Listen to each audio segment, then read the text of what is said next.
Assalamu alaikum wa rahmatullahi wa barakatuh, guys. Welcome to another intro to a book. The book today we're going to be covering is to do with Usool al-Tafsir, famous book that you probably heard of, which is known as al-Fawz al Kabir fi Usool al-Tafsir. This is a book that's been written by Shah Wali Allah rahimahullah. It's a book which was written initially in Persian language.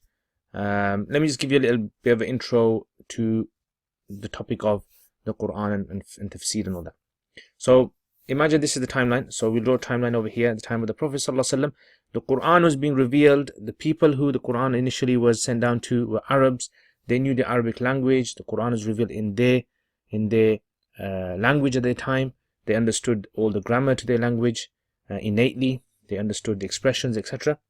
What happened later on was, because the Arabic language was now slowly becoming diluted and changing, so scholars wanted to preserve the meanings of the words, the grammar. They wanted to preserve the background, the stories, the intricacies.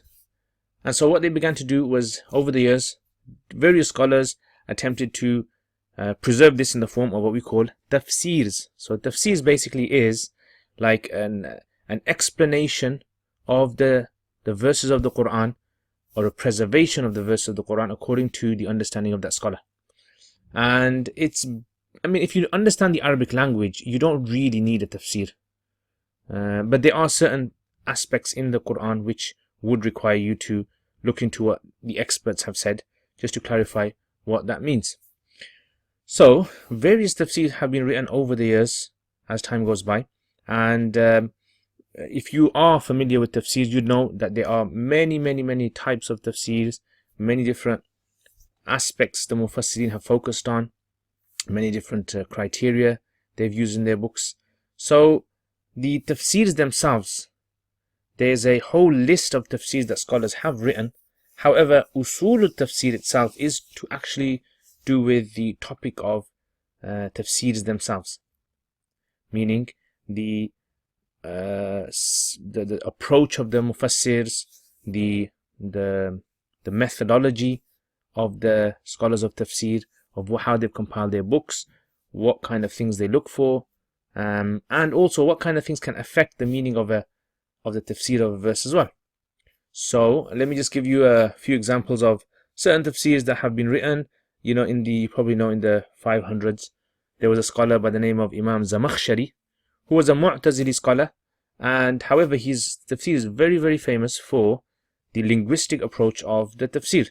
So what he basically does, he goes through the verses of the Quran, analyzing the expressions of the Arabs.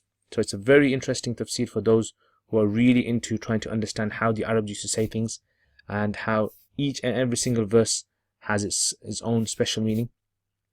Okay, another one I'll give you an example of is by Imam Tahawi, who was in the 300s. He's written a tafsir known as Ahkam al-Quran, which focuses on the verses in the Quran which are to do with rulings. So rulings of purity, of fasting, of prayer, of zakat, of hajj, and all these things, and many other things. And he focuses on them and what scholars say about these rulings particularly. And so very interesting tafsir that is as well. And there's other tafasir as well which deal with other aspects of the science of tafsir.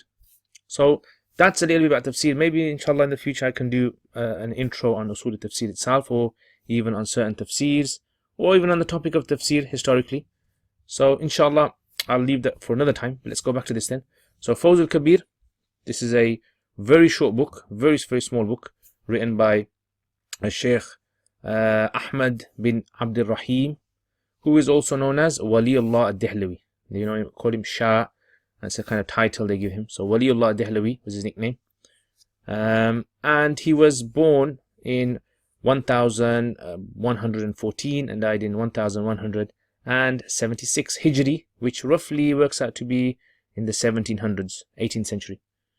Okay, so imagine, we just extend this timeline over here, and imagine he was around about 11th century Hijri to the 12th century Hijri. He was roughly about in that era, which is probably about just over 200 years ago or so. So in that time he's written many books. One of them is Hujjatullah al-Baligha, very 2-volume book, very good book in to do with Islam generally and intricacies in Islam. And he's also written Tafsir Sharh, commentaries on Muwatta and on Sahih al-Bukhari and other topics as well. The one that we're obviously doing is Usool al-Tafsir. So let's talk about the overview of the book, what the book is about. So if you're interested in reading it, I'll just give you, understanding of that. So the book originally was written in Persian. It's been translated by many scholars over the years. The one that I've just shown you now, that's been translated by Mufti Saeed Ahmad Padampuri. Okay, so originally it was written in the time of the Emperor Alamgir in India, they say, and that was roughly in the 1700s. So this was a time when the Persian language was the official language, government language that was used. So that's why most of the books in them days were either written in Arabic or in Persian, and there were some that were in Urdu as well. And that was basically a bit about the background of Shah Wali Allah rahimahullah. Now, what is the tafsir, or what is the book, about? So 5 chapters this book is broken down into. There's 5 kind of chapters that the book looks at. The one that I've got, the book that I've shown you, is actually only in 4 chapters. So it's actually only in the 4 chapters. And what happened was the 5th chapter, he actually wrote it later, and then later scholars had added it onto one of the editions of the book. So originally it was 4 chapters. So anyway, what are the 5 chapters about? First is him classifying verses into 5 areas. So this is his unique classification of verses. So he basically says that all verses in the Quran from beginning to end can be put into 5 categories. The first category is what is known as jadal. So these are the kind of debates that the Quran has with various communities. So sometimes the Quran debates with the polytheists, sometimes it debates with the hypocrites, sometimes it debates with the Jews and the Christians, other groups, about their positions on certain beliefs. So that's the first thing, and it's very important as well to understand that these are the communities which existed at the time of the Prophet ﷺ as well.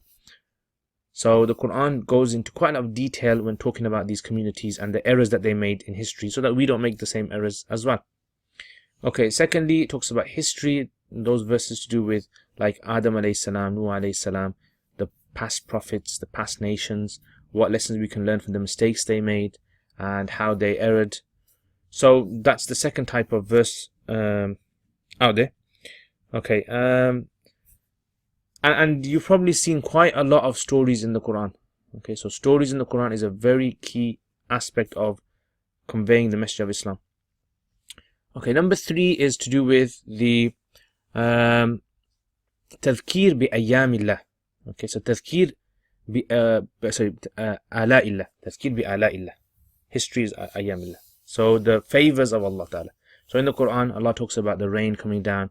He talks about our creation. He talks about the fetus and the reproductive system. He talks about the food that we get. He talks about our lives and how we grow and then how we die and how Allah favors us and He's given us showered us with lots and lots of blessings. So that's the third. Number 4 is to do with the hereafter. At-tadhkir bima ba'd al-maut. So after death, what happens after death, the hereafter, day of judgment, our questioning, the account, Jannah, Jahannam. And so our dunya is actually where we are responsible for our actions. All of our actions are going to be questioned on the day of judgment. And so the Quran emphasizes a lot on the coming life. And finally, the rulings. So the Quran talks a lot about rulings, wudu, you have purification, you have salah, you have zakat, all those rulings that the Quran talks about. Taking care of the orphans, taking care of those who are neighbors, taking care of the poor.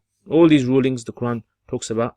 So he breaks the verses down into these 5 chapters, rulings, areas.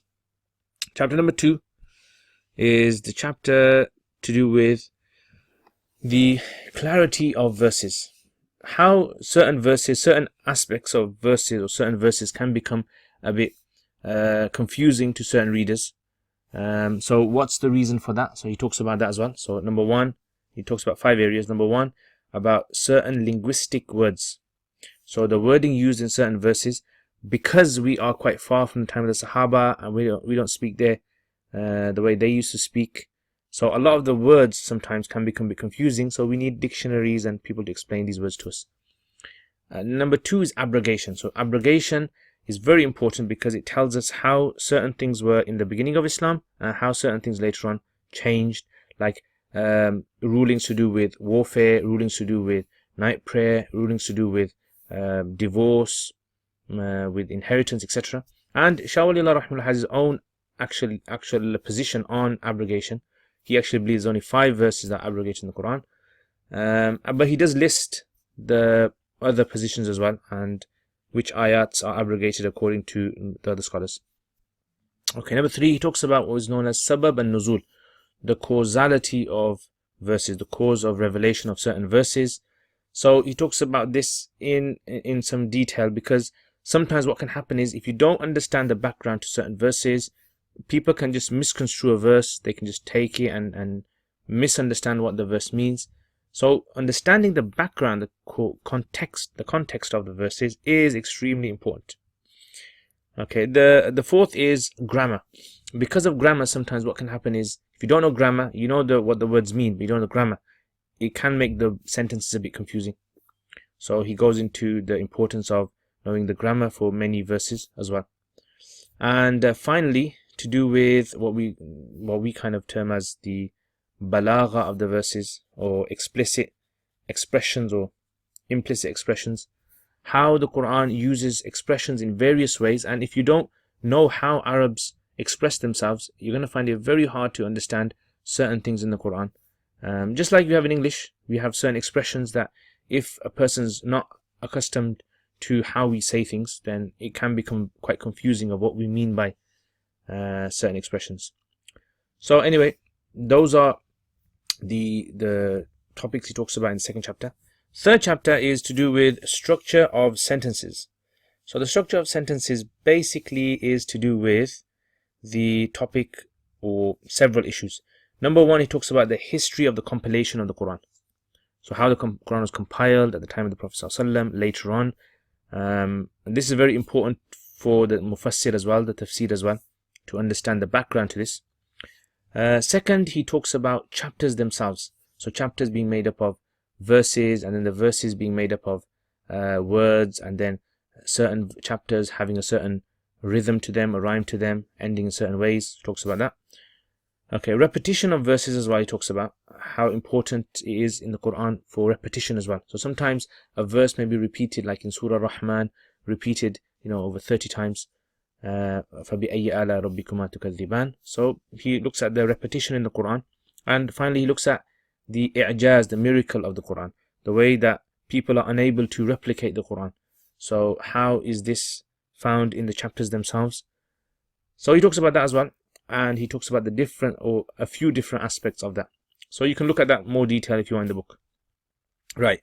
The 4th chapter is to do with the methodology of tafsirs generally. So he looks at tafsirs in history, or not all the tafsirs. He actually just looks at a few tafsirs.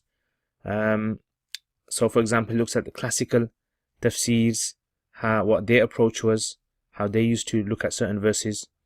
He looks at Semitic tafsirs, meaning tafsirs which adopted Semitic texts to explain certain verses as well from the Bible, etc.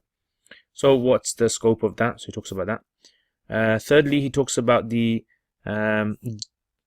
different approaches based on differing principles of the mufassirs.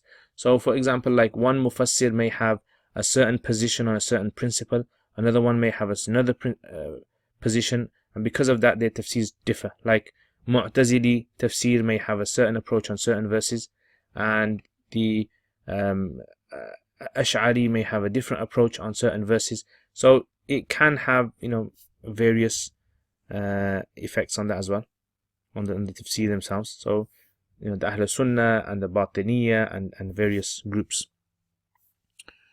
Okay, then he talks about the various disciplines that are needed in tafsirs and how these can be important in shaping the tafsir itself. So for example, Nahu, knowing Sarf, knowing Balagha, knowing, Tafsir bil Ishara as well, and how, the scholars of Tasawwuf have written their tafsirs. So these are very important, because when you look at certain tafsirs, their tafsirs are focused on different sciences. And finally, it talks about translation, the concept of translating the Quran, and the first translation into Persian, and that initially scholars were against actually translating the Quran into any language, because they said that it's actually a distortion of what Allah is saying. And when a reader reads it, the reader will definitely become confused, because there's many factors which are going to affect how the true meaning of the Quran cannot be conveyed through a translation correctly. So this is why he discusses the debate regarding that, and he actually wrote a tafsir Persian in Farsi. Anyway, so that's basically the Fawz al Kabir itself. So this version that I have only has these 4 chapters. Now there's another version that I've got, which is a hard copy, and so I can't show you, here. Try to get an online copy, I couldn't find one. So in there is actually written a 5th chapter, which is to do with Gharib al-Quran. So what he basically does, he goes through each chapter of the Quran, and the difficult words of each chapter, he looks at them. Okay, so he'll look at, for example, in Surah Fatiha certain words, he'll look in Surah Baqarah certain words, and he'll explain them to the reader. So it's like a dictionary, a small dictionary at the end of his book, which clarifies the meanings of these words. So alhamdulillah, that's basically what the book is about. Hope you enjoyed that. And if you're interested in reading the book, I'll put the link in the description below.